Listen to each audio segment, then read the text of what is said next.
My mom ignored my desperate plea, left my son stranded to celebrate my sister's promotion, so I cut them off. And what followed shattered their world in ways they never saw coming. My chest tightens as I read Mom's text, the words slicing through me like a scalpel. "Don't come tonight, Lucas. We're celebrating Lila's promotion." My son Noah's stranded at school, and I'm stuck in the ER, my scrub stained with someone else's blood after a 12-hour shift. I'm Lucas Harper, 36, the eldest son of the Harper family, a burned-out ER nurse in Seattle who's been propping up my parents' failing real estate empire for years. And now, when I need them most, they've chosen my sister's champagne toast over my kid. My hands shake as I stare at my phone in the hospital break room, the fluorescent lights buzzing like a warning. I was ready to hand them a $20,000 0-cents check to clear their mortgage, a desperate bid to finally earn their respect. But this text, this cold dismissal, tells me everything I need to know about where I stand. The Seattle rain hammers the windows, mirroring the storm in my head, and I know this is just the start of something uglier. I slump into a plastic chair, the smell of antiseptic and burnt coffee clinging to the air. My phone's still open to Mom's message, and I reread it, hoping I missed something, some shred of concern. Nothing, just Lila's promotion dinner. Lila, my 33-year-old sister, the family's golden child, who waltzed into a marketing exec job because Dad's golf buddy owns the firm. Meanwhile, I'm killing myself in the ER, saving lives while my parents call it glorified janitor work. I've been their ATM for years. $1,800, 0 cents a month for their mortgage, $700, 0 cents for their cars, $900, 0 cents for insurance, $60,000, 0 cents total over 5 years. Money that could have gone to Noah's college fund, or a house, or a life that's mine. And for what? To be told my son's an inconvenience? Noah's only 10, a skinny kid with a love for astronomy and a heart bigger than this city. After my ex-wife Emma gutted our marriage with her affair, he's all I've got. She's off in Bali now, posting Instagram selfies with her 25-year-old boyfriend, leaving me to raise Noah alone. I thought family, my parents, David and Susan Harper, would step up when my world fell apart. Instead, they coddle Lila, who lives rent-free in their guest house, blowing cash on Lululemon and Coachella while I pay their bills. I've been a fool, chasing their approval like a kid begging for a gold star. But tonight's text is the final straw. I need to get to Noah, but the ER's a war zone, car accident victims flooding in, and I'm down 2 nurses. I fire off a reply to Mom. "Noah's stuck at school. I'm in the ER. Can you pick him up? Please?" Her response comes in seconds, cold as the rain outside. "Can't, sweetie. Lila's promotion dinner's tonight. Try Emma." I grit my teeth, typing back. Emma's in Bali, Noah's alone. It's 1 afternoon. A pause, then Lila's voice cuts through on speaker. "Noah's such a hassle. Can't you figure it out? This is my night." My blood boils, my sister, who's never changed a diaper or paid a bill, calling my son a hassle. I hang up, my hands shaking, and call Noah's school. The secretary says he's waiting in the office, confused but safe. I've got no choice. I need to get to him. In my beat-up Subaru, racing through Seattle's slick streets, the wipers barely keeping up with the downpour. The ER let me go early, but I'm still 20 minutes from Noah's school. My phone's buzzing with patient updates, but all I can think about is my kid, alone, wondering why his dad's not there. Then I see it in my rearview mirror. A black truck, no plates, tailing me, too close. My pulse spikes. Seattle traffic's a mess, but this feels deliberate. The truck weaving through cars to stay on me. I grip the wheel, my knuckles white, and take a sharp turn onto a side street. The truck follows, its grille looming like a predator. "Come on," I mutter, flooring it through a yellow light. The truck surges, clipping my rear bumper, and my car fishtails. Tires screeching on wet pavement. I jerk the wheel, narrowly avoiding a parked van, my heart pounding like a drum. The truck roars past, disappearing into the rain, but my hands are shaking as I pull over, my breath ragged. That wasn't an accident. Someone wanted me off the road, and I've got a sick feeling it's tied to my family. I've been working on a medical app in secret, a triage tool that could revolutionize ERs, and it's starting to get attention. Hospitals are testing it. Wired wants an interview. My parents think I'm broke, but this app could be worth millions. Did Lila's firm or someone connected to Dad's shady deals get wind of it? I shake it off and keep driving, the school's lights finally in sight. Noah's waiting in the office, his backpack slung over one shoulder, his face pale. "Dad, where were you?" he asks, his voice small. I pull him into a hug, hiding my own fear. "I'm here now, buddy, let's go home." But home's not safe either. When we get to our apartment, the door's ajar, the lock splintered. My stomach drops as I push Noah behind me, stepping inside. The place is trashed, drawers yanked open, papers scattered. My laptop with the app's code gone. Noah's eyes are wide and I force a calm I don't feel. "Stay here," I say, checking every room. No one's there, but the message is clear. Someone's coming for me, and they know what I'm building. I call the cops, but they're no help. No prints, no cameras in our building, just a report filed and a promise to look into it. Noah's shaken, so I let him sleep in my room, his telescope propped by the window like a reminder of the dreams I'm fighting for. I text Mom again, my anger spilling over. "Noah was alone at school, and you didn't care. I was going to give you $20,000, 0 cents to clear your mortgage. It's canceled." Her reply is instant. "Lila's success matters more, Lucas. Don't be dramatic." Dramatic? My son's scared, my apartment's wrecked, and I almost crashed on my way to him? I block her number, my hands trembling, but the guilt gnaws at me. What if they lose their house? What if Dad's heart meds run out? I shake it off, but it's there. A weight I can't escape. Noah's asleep when I check my email and my heart skips. A data breach alert from my app server. Beta test data. Patient records, triage algorithms, leaked online, threatening the hospital contracts I've been negotiating. I call my tech partner, Mia, a coder who's been with me since the app's first line. "It's bad," she says, her voice tense. "The leak came from a Seattle IP linked to a firm tied to your sister's company." This wasn't random. My blood runs cold. Lila's marketing firm, the one Dad's buddy runs, has the resources to pull this off. Did she leak my data to tank my app to keep her spotlight? I spend the night locking down servers, my eyes burning, but the damage is done. 2 hospitals pull out and my $15 million 0 cents deals on life support. The next morning, I'm back in the ER, stitching up a stab wound while my phone buzzes with more family texts. "Dad, car payment's late, fix it." "Lila, need you to cover my Amex bill, urgent." Not a word about Noah or the crash or the break-in. I'm about to block them when a call comes through. Unknown number, a distorted voice. "Drop the app, Harper, or Noah gets hurt." My hands freeze, the suture needle shaking in my finger. I step into the hallway, my voice low. "Who is this?" The line goes dead, but my heart's racing. This isn't just family drama. It's a threat to my son. I call Mia, telling her to triple our cybersecurity. "This is personal," I say, my voice tight. "Someone's targeting Noah." She agrees to dig deeper, but I'm already spiraling. The truck, the break-in, the leak, now this call. It's all connected.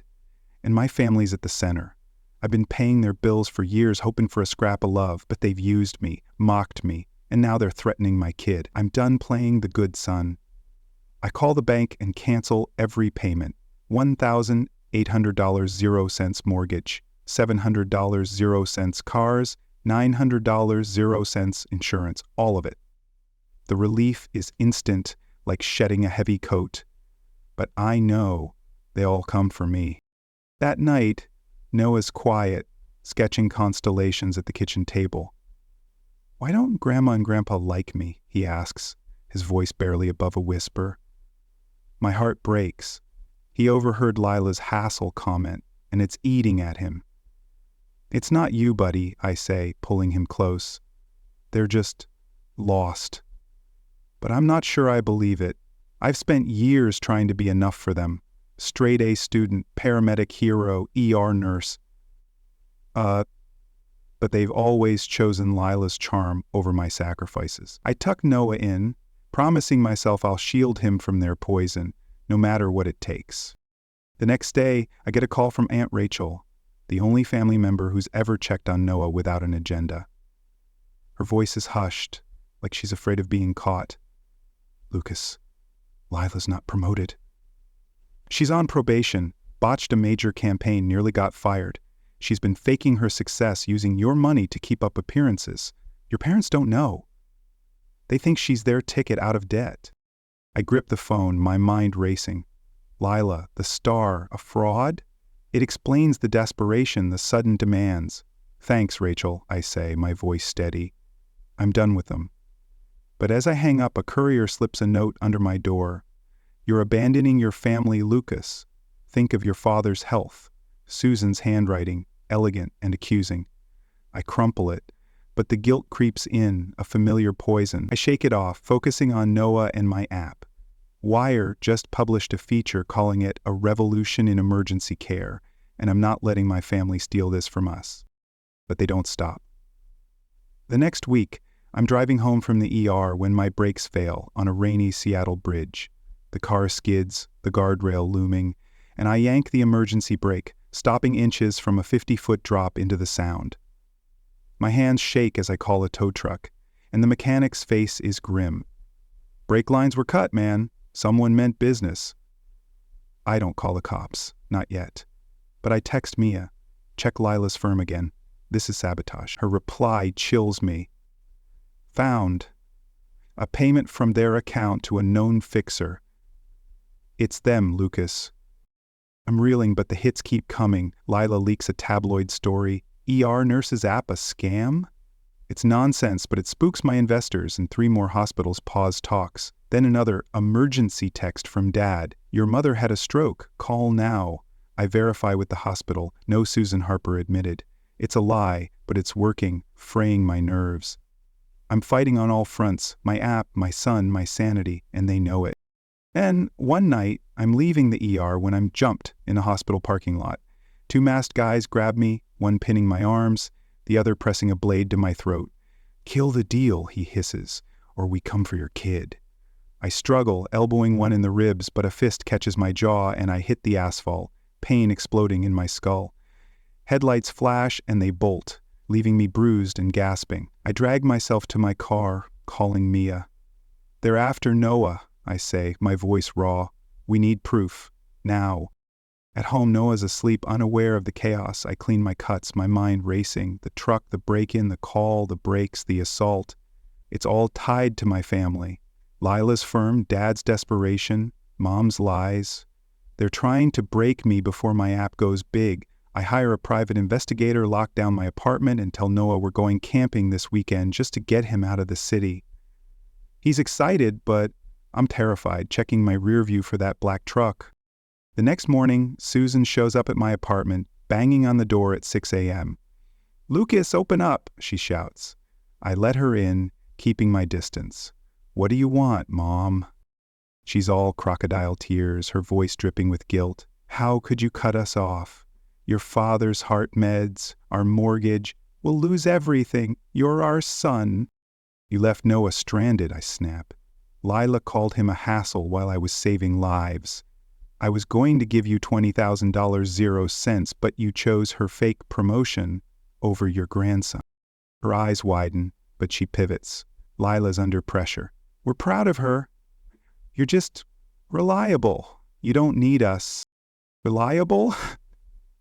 I laugh bitter. "I've paid your bills for years. My app's worth $15 million, 0 cents, and you still treat me like dirt." "I'm done," she gasps, her mask slipping. $15 million, 0 cents? Lucas, we're family. You can't let us lose our home." "Figure it out," I say, shutting the door. Her pleas echo, but I'm free, the weight of their expectations gone. Noah wakes up, rubbing his eyes. "Was that Grandma?" "Yeah," I say, ruffling his hair, "but we're okay without her." The Seattle rain hasn't let up, pounding my apartment's windows like a warning drumbeat. It's been a week since I slammed the door on my mother, Susan, her crocodile tears still echoing as she begged for a cut of my app's $15 million 0 cents deal. A week since I laughed in my sister Lila's face. her desperate plea for a $50,000 0 cents loan burning in my ears like a bad song. A week since I realized my family, the Harpers, once Seattle's real estate royalty, would rather see me broken than admit I'm worth more than their golden child. I'm Lucas Harper, 36, an ER nurse who's been saving lives and propping up my parents' crumbling empire, only to be cast out like a glitch in their perfect plan. My son Noah, 10, is asleep in the next room, his telescope pointed at a sky too cloudy to see. But the threats, the truck that nearly killed me, the ransacked apartment, the chilling call warning me to drop my app, have me wide awake, staring at my monitors, knowing this war's far from over. I'm in my makeshift office, a corner of our cramped apartment, the glow of my screens casting shadows on the walls. My medical app, a triage tool that could save countless lives, is my lifeline, my rebellion against the Harpers' dismissal. Wired called it a revolution in emergency care, and a healthcare tech giant offered $15 million, 0 cents, to buy it, a number that dwarfs my parents' failing real estate ventures. But every step forward feels like a step into a minefield. The data leak last week, patient records, algorithms, my life's work, traced to a rival firm tied to Lila's marketing company. Sabotage, Mia, my tech partner, called it. And she's right. Lila's been faking her success, living off my money while passing herself off as the family's star. My hands clench as I scan the latest server logs, looking for traces of the hacker. Whoever's behind this knows my app's my future, and they want it dead. My phone buzzes with a notification. A courier slipped another note under my door. Lucas, you're betraying your family's legacy. Susan's handwriting, sharp and accusing, as if I'm the one who's been bleeding them dry. I've been their ATM for years. $1,800 0 cents a month for their mortgage, $700 0 cents for their cars, $900 0 cents for insurance, $60,000 0 cents total, money that could have secured Noah's college fund. And for what? To be told my son's a hassle while they toast Lila's fake promotion? I crumple the note, my anger simmering, but guilt creeps in like a fog. What if Dad's heart meds run out? What if they lose their house? I shake it off, but it's there. A shadow I can't outrun. The next morning, I'm in the ER, stitching up a construction worker's gash, when my phone vibrates with a call from Aunt Rachel, the only Harper who's ever treated Noah like family. Her voice is low, urgent, like she's hiding from someone. Lucas, Lila's not promoted. She's on probation. Botched a major campaign, nearly got fired. She's been faking it, using your money to keep up her influencer act. Your parents don't know. They think she's their way out of debt. I grip the phone, my pulse spiking. Lila, the creative genius, a fraud? It explains the desperation, the tabloid hit piece she leaked, accusing my app of cutting corners. My investors are spooked, 2 hospitals are waffling, and my $15 million 0 cents deal's hanging by a thread. Thanks, Rachel, I say, my voice tight. I'm done with them. But as I hang up, another text from an unknown number. Your mother had a stroke. Call home now. My stomach lurches. But I've been burned before. I call the hospital. No, Susan Harper admitted. It's another lie, another jab to keep me in line. I block the number, but my hands are shaking. They're playing dirty, and I'm running out of armor. That afternoon, I'm driving to a meeting with my lead investor, a healthcare exec named Claire who believes in my app. The Seattle skyline looms, all glass and ambition, but the rain-slicked bridge I'm crossing feels like a trap. My brakes feel soft, then nothing. I pump the pedal, my heart slamming as the car picks up speed, the guardrail rushing toward me. No, no, no, I mutter, yanking the emergency brake. The Subaru skids, tires screaming, stopping inches from a 50-foot plunge into Puget Sound. My breath's ragged as I stumble out, the rain soaking my scrubs. A tow truck arrives, and the mechanic's face is grim. Brake lines were cut, man, clean and deliberate. You're lucky to be alive. Lucky? The word's a sick joke. I text Mia, brake sabotaged, check Lila's firm again. Her reply chills me. Found a payment to a fixer. Linked to their accounts. It's them, Lucas. I'm shaking, not from the cold, but from rage. Lila's firm or someone tied to Dad's shady real estate deals is trying to kill me, or at least scare me into abandoning my app. I don't call the cops yet. I need proof. But I'm watching my back now. Every shadow a threat. That night, Lila calls, her voice cracking. Nothing like the smug influencer who called Noah a hassle. "Lucas, can we meet? I need my big brother." I should hang up, but something in her tone, a raw edge, makes me pause. "Fine," I say. "Coffee shop on Pike, tomorrow, noon. Don't waste my time." The coffee shop's a hipster haven, all exposed brick and overpriced lattes, the kind of place Lila loves to Instagram. She's there when I arrive, slouched in a corner booth, no makeup, no designer bag, just a faded hoodie and dark circles under her eyes. She looks like she's aged a decade since her promotion dinner. "I'm in trouble," she says, stirring her coffee, her hands trembling. "I lost my job, botched a campaign, racked up debt, credit cards, loans, everything. I've been faking it, Lucas. Mom and Dad don't know. I need $50,000, 0 cents. Your app's worth millions, right? You can help me." I stare at her, the absurdity hitting me like a punch. "You called my son a hassle," I say, my voice low, dangerous. "I was stuck in the ER. Noah was stranded, and you couldn't be bothered because of your fake promotion. And now you want my money?" She flinches, tears welling. "I didn't mean it. I was stressed, okay? Mom and Dad, they expect so much. I'm drowning, Lucas. Please?" I laugh, a sharp, bitter sound that turns heads. "I've been drowning for years, Lila. Paying your bills, Mom and Dad's bills, while you partied and they praised you. I'm done." I stand, leaving her there, her sobs fading as I walk out into the rain. The freedom feels electric, but I know the Harpers don't let go easily. The next day, the tabloid hit piece drops.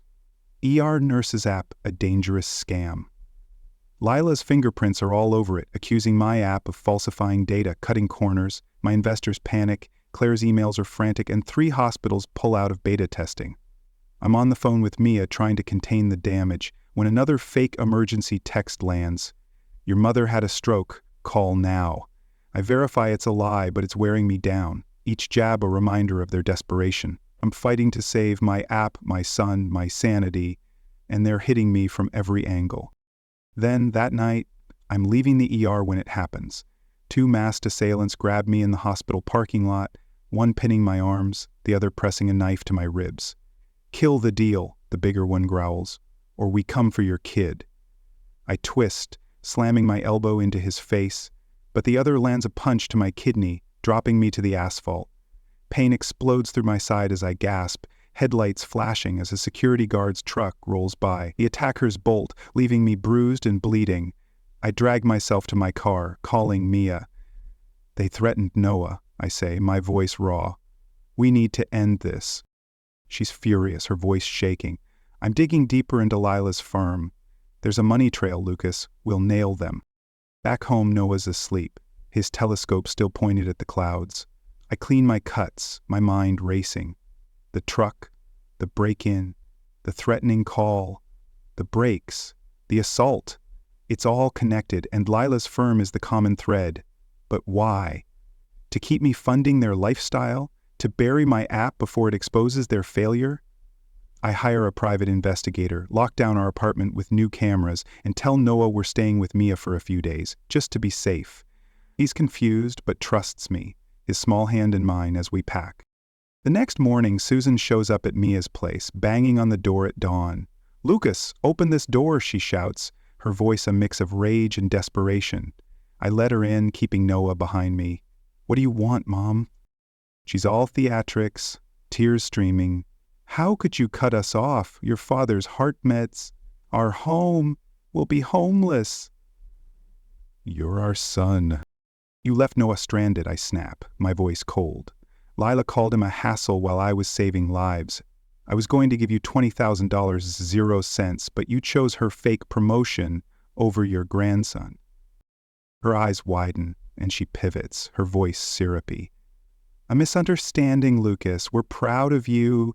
Your app's worth millions, right? Come to dinner. Let's fix this. No, I say, cutting her off. You're only here because Lila's a fraud. You need my money to save your sinking ship. Her face hardens, but I shut the door, her protests muffled. Noah peeks out, his voice small. Are we okay, Dad? We're more than okay, I say, hugging him. We're free. The war escalates. The hospital board calls, pressuring me to return to full-time shifts, claiming my app's controversy is a liability. You're an ER nurse, Lucas, the director says. Focus on patients, not pipe dreams. It's a threat. Step back or lose my job. I refuse. But the pressure's crushing. Then the extended family joins in, aunts, uncles, cousins, flooding my phone with guilt trips. Your parents face foreclosure, Luke. Family loyalty means something. Cousin Mike, a loan officer, texts, I can tank your credit, help them or else. I report him, move my accounts, but the damage is done. My mortgage rate spikes, and Noah's school fees are suddenly under review. Susan takes it further, spreading rumors that Emma, my ex, is an unfit mother. A CPS investigator shows up, questioning Noah's safety, citing concerns from an anonymous tip. I'm livid, proving Emma's absence but stable co-parenting, and CPS closes the case. But the stress is a gut punch. Then an anonymous FDA complaint accuses my app of falsifying trial data, triggering a probe. Mia and I scramble, submitting records, proving the accusations are baseless, but the investigation nearly derails the $15 million 0 cents deal. Claire, my investor, is on the verge of pulling out, her trust shaken. Lila strikes again, showing up at Mia's with her assistant, both dressed like they're auditioning for a reality show. Lucas, I need you to fix my PR crisis, Lila says, pushing past me. My sponsor dropped me because of your app's drama. You owe me. I block the door, my voice ice. I owe you? You called Noah a hassle? You leaked lies about my app? Get out. Her assistant fidgets, her eyes darting away like she knows something she's too scared to say. Noah's therapist, who's visiting, steps in. Leave or I'm calling the police. Lila scoffs but backs off, her assistant whispering, I'm sorry, as they leave. That apology sticks with me. What does she know? The family's narrative spreads like wildfire. Lucas, the selfish son, abandoning the Harper's legacy. Social media buzzes with their lies, but I'm done playing defense. I lock down my finances, hire a cybersecurity team, and install cameras everywhere. Mia's digging uncovers more, a money trail from Lila's firm to a known hacker, proof of sabotage. We send it to Claire, who agrees to stick with the deal, but the FDA probe lingers, a dark cloud. Then Uncle Tom, a neutral relative, calls. His voice is wary, not accusing. Lila's unemployed, living with friends. Your parents sold their house, moved to a rental. David's working at Home Depot. They're learning they can't lean on you forever. I nod, a mix of relief and pity. Good, I say. Maybe they'll figure out what matters. That night, I tell Noah everything. Age appropriate, of course. He's quiet, then says, I'm glad we've got each other, Dad. My heart swells. And I know I'm doing this for him. 2 months later, Lila calls, her voice soft, broken. I'm in therapy, she says. Losing everything. It woke me up. Mom and Dad's favoritism broke me too, Lucas. You were always the strong one. I'm sorry for what I said about Noah. I pause, wary of another trick, but she sounds genuine. She's working as a barista, living in a shared apartment, starting over. I don't know if I can forgive you, I say, but I'm glad you're trying. We hang up, and I feel a crack in the wall I've built, a flicker of hope. The FDA clears my app, and the $15 million 0 cents deal closes. My app launches in hospitals nationwide, earning a time feature, the nurse who saved healthcare. Noah and I use the $20,000 0 cents check funds to start a scholarship for kids of first responders, a legacy that's ours, not the Harpers. My new partner, Dr. Elise, a pediatrician, becomes family, bonding with Noah over science projects. Her warmth healing wounds I didn't know I carried. The Harpers fade. Lila's scraping by, David's stocking shelves, Susan's selling MLM skincare on Facebook. Their legacy is a rented hall for their downsized parties, toasting a cousin's failing startup. Driving past their old house, now a tech bro's Airbnb, I feel no pain, only freedom. But questions linger. Who hired those assailants, and are they still watching? Was Susan's stroke lie a ploy, or a cover for something worse? What does Lila's assistant know about the Harper's collapse? Did David fake Lila's promotion to keep my money flowing? And as my app nears a nationwide rollout, will another sabotage strike? The war's over, but the shadows remain, whispering that the Harpers aren't done with me yet. For now, Noah and I are thriving, building a life that's ours, Elise is by our side, and the scholarship's changing lives. I don't need the Harpers' approval anymore. I've got something better, a family that chooses me, and a future I built myself.